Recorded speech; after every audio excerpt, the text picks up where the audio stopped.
वहाँ आतंकवाद हमला हुआ। अरे वो प्लान था, वो तो बनाया हुआ षड्यंत्र था। वो षड्यंत्र के तहत हुआ उस मासूम बच्चे के साथ। 22 साल की उम्र का कोई नौजवान नहीं हो जाता, बच्चा ही होता है। 3 महीने हुए थे शादी को। तो मैं यही बता रहा हूँ कि उसके साथ जो हुआ वो योजनाबद्ध हुआ। और मैं तो यूँ कह रहा जितने उसमें शरीक थे एक भी नहीं बख्शा जाना चाहिए। सारों को मिट्टी में मिलाने का काम होना चाहिए। सारों का एनकाउंटर होना चाहिए। ऐसे एनकाउंटर, ये फर्जी एनकाउंटर नहीं होना चाहिए जैसे टांगों पांगों में गोली मार दे, तो वो एनकाउंटर होना चाहिए तो सीधा मामला खत्म। योगी अपराधियों को सफाया कर देते हैं। भाई साहब, मैं सारी जिम्मेदारी योगी पर, मोदी पे या प्रशासन पर ही छोड़ना चाहता। मैं अपनी सोच रखता हूँ अपने साथ। कोई घटना थोड़े, वो तो आतंकवाद हमला है भाई। आतंकवाद सारे आतंकवादी हैं वे। कैसे? और जो प्रशासन के ऊपर गोली चला दे, एक आतंकवादी कर सकता है उस हमले को। अभी प्रशासन पे नहीं चलाई, पुलिस वालों पे नहीं चलाई, एक आतंकवादी कर सकता है। वो कोई उत्तर प्रदेश की जनता है वे। वो तो आतंकवाद है भाई। वो अखिलेश यादव का आतंकवाद है वहाँ का पाड़ा हुआ। और खुला वो सपोर्ट कर रहा है जो अखिलेश यादव उसकी, तो अखिलेश यादव का आतंकवाद है वो तो पाड़ा हुआ। जैसे आतिक अहमद और मुख्तार अंसारी जैसे आतंकवादी उनका पालन कहते हैं, एक दूसरे को पैदा करने की कोशिश है। ये एक दूसरा भय बैठाने की कोशिश चल रही है उत्तर प्रदेश में। हिंदुओं की यात्राओं पर क्यों पथराव होता है? भैया ये पहली बार नहीं हो रहा। सबसे पहली बात तो ये समझ लो अच्छा, कि ये पथराव पहली बार नहीं हो रहा।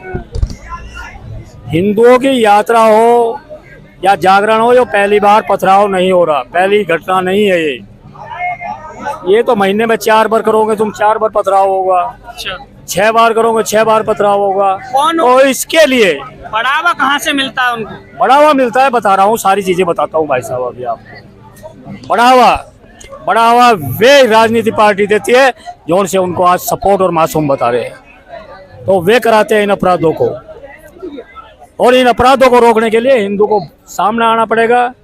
अगर अपनी कोई यात्रा या जागरण या कोई भी करने की कि आप कोशिशें करते हो और उसको संपन्न करना चाहते हो, पूरा करना चाहते हो, तो इतनी हिम्मत अपने अंदर जुटानी पड़ेगी, एकता इतनी दिखानी पड़ेगी, सबको एकजुट बन के आना पड़ेगा कि ऐसे पत्थरबाज दलालों का और इनके नेताओं का जो खात्मा कर सके।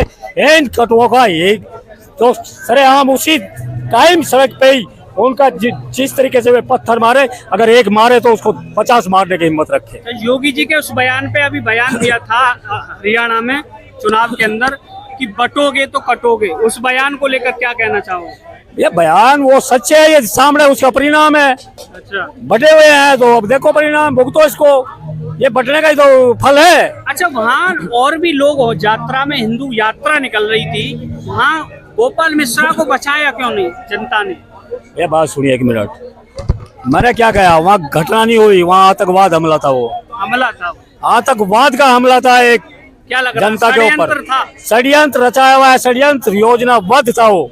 क्योंकि जहाँ 16 से 18 राउंड गोलियां चल जाए तो वहाँ 1, 2, 4, 6 असले नहीं होते। वहाँ इसका मतलब 10, 12, 15 असले थे। समझ गए मेरी बात? अब जोर से ये झंडा उतारने की बात इन्होंने फेक न्यूज पब्लिक के बीच में ला रखी, ये सारी बकवास।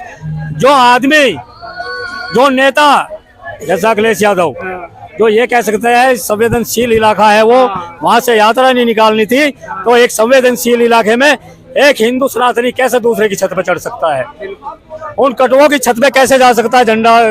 ये तो सारी बकवास है, इनका बना हुआ मन गढ़ंत कहानी है, उसको बदनाम करने वाली बात।